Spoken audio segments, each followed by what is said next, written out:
सुट्टीमध्ये मुलांसाठी किंवा असंही चहाच्या वेळेला काहीतरी खायचं असेल तर नक्की या प्रकारचा आज आपण चिवडा बनवला आहे तो बनवून बघा, आणि तेही पाणीपुरीच्या फ्लेवरमध्ये. मस्त चटपटीत लागतो आणि खरंच नक्की ट्राय करून बघा. फ्लेवरही छान येतो, वेगळ्या प्रकारचा चिवडा. मी कढईमध्ये तेल गरम करून ठेवलं आहे आणि ह्याच्यामध्ये आता आपल्याला शेंगदाणे तळून घ्यायचे. शेंगदाणे छान लालसर होईपर्यंत खमंग तळून घ्यायचे. हे पहा, या प्रकारे तुम्ही कढईमध्येही तळून घेऊ शकता, पण मी चाळणी लावली आहे कारण पटकन निघतात बाहेर चाळणीने आणि खाली काहीही राहत नाही कढईमध्ये.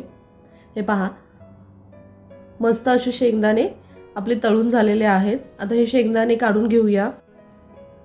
आता मी त्याच प्रमाणामध्ये 1 वाटी डाळ घेतलाय. आता यालाही छान तळून घ्यायचं आहे. तुम्ही जेवढे मुरमुरे घेणार असाल त्यानुसार तुम्ही शेंगदाणे आणि डाळ घ्या, ह्याचं काही फिक्स प्रमाण नाही आहे. मी एक अंदाजाने घेतलं आहे. आता आपल्याला कोथिंबीर तळून घ्यायची आहे. मी कोथिंबीर धुवून कपड्यावर ठेवली होती. थोडंसं ह्याच्यातलं पाणी काढून घ्यायचं आहे, मॉइश्चर पूर्ण, आणि आता ह्याला तळून घ्यायचं आहे. तळून म्हणजे पूर्ण पाणी निघालं पाहिजे, कडक, जसं आपण कढीपत्ता तळतो कडक त्याच प्रकारे.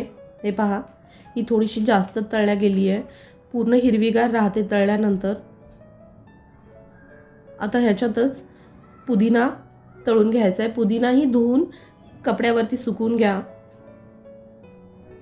आणि ह्याला मीडियम गॅसवरती छान फ्राय करून घ्यायचं आहे. हा लगेच क्रिस्पी होतो. हा पहा, अगदी छान क्रिस्पी झाला हा पुदिना. आता कोथिंबीर पुदिना काढून घेऊया.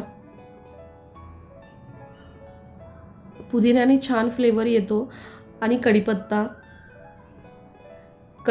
तळून घ्यायचा आहे क्रिस्पी होईपर्यंत.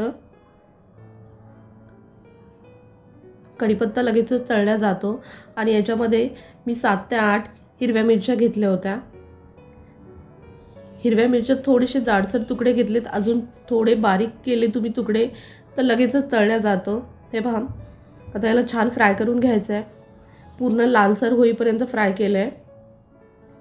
आता हे संपूर्ण एका मिक्सरच्या भांड्यामध्ये टाकून घ्या, थंड करून.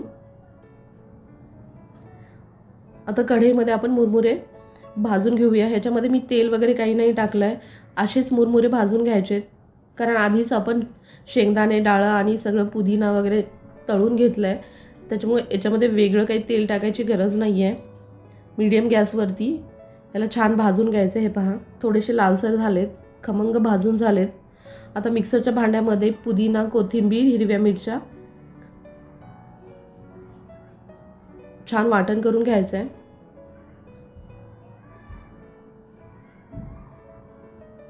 हे पहा, चटणी तयार होते त्याच प्रकारे याची चटणी तयार होते. हे पहा, मस्त हिरवीगार चटणी तयार झाली आहे. आता आपण याच्यातच मसाले टाकून घेऊया.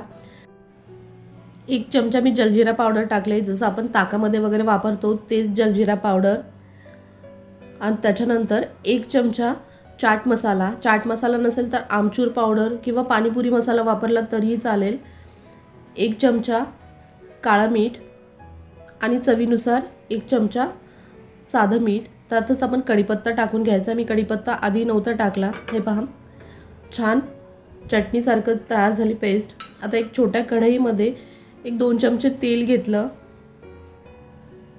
आणि ही जी आपण वाटण केलं आहे ते छान फ्राय करून घ्यायचं आहे, म्हणजे मिरचीला किंवा अजून कशाला थोडासा कच्चेपणा राहिला असेल तोही निघून जातो. आणि हे छान एकसारखं मुरमुऱ्यावर पसरलं जातं. हे या प्रकारे जर आपण तळून घेतलं तर